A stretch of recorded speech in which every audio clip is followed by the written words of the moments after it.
Helena, ég hef sagt fyrir leik að þetta svona low scoring. Hefur þú trúið mér? Nei, við ætlum að spila mjög góða vörn og ég er mjög ánægð með vörnin okkar. En á móti vorum við ekki alveg að nýta færin okkar nógu vel og komið smá þurrku kaflar hjá okkur.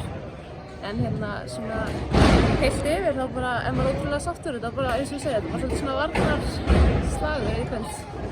Já, svona Haukar voru virtist eitthvað svona hikandi inn á milli og því svona gengu á lagið til að byrja með en svo svona komist það aðeins aftur inn í leikinn. Hvað svona, var það bara slökuðu þið á eða bara komist það inn í leikinn? Hvað finnst þér Nei, ég meina, það eru í loka úrslitum, það eru að fara að skora meira en 2 stig í leikhluta. Ég held að það sé alveg klart mál. Við náttúrulega, þetta voru bara frábæðir og náðum aðeins að svona, hvað segir maður, gera fyrsta höggið á það í byrjun. Vissum að þetta myndi koma tilbaka en við heldum bara svona þessar ágætu fórstu og eins og ég sagði, ég er mjög ánægð með þessa vörn í kvöld en við þurfum eitthvað aðeins að fara, ég þarf að fara að leiða kannski. Við sýndist eins og Lofett að bandaríski leikmaður þeirra virtist rosalega frústrað allan leikinn. Fóruð þið inn í leikinn með það fyrir Hrafni að stoppa hann og frústrera hana?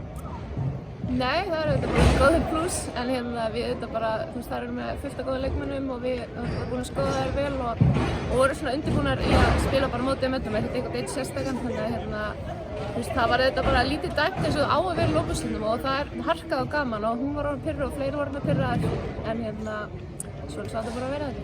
Já, ekki. Bara næsti leikur? Já, það er sunnudag. Gamli heimavöllurinn?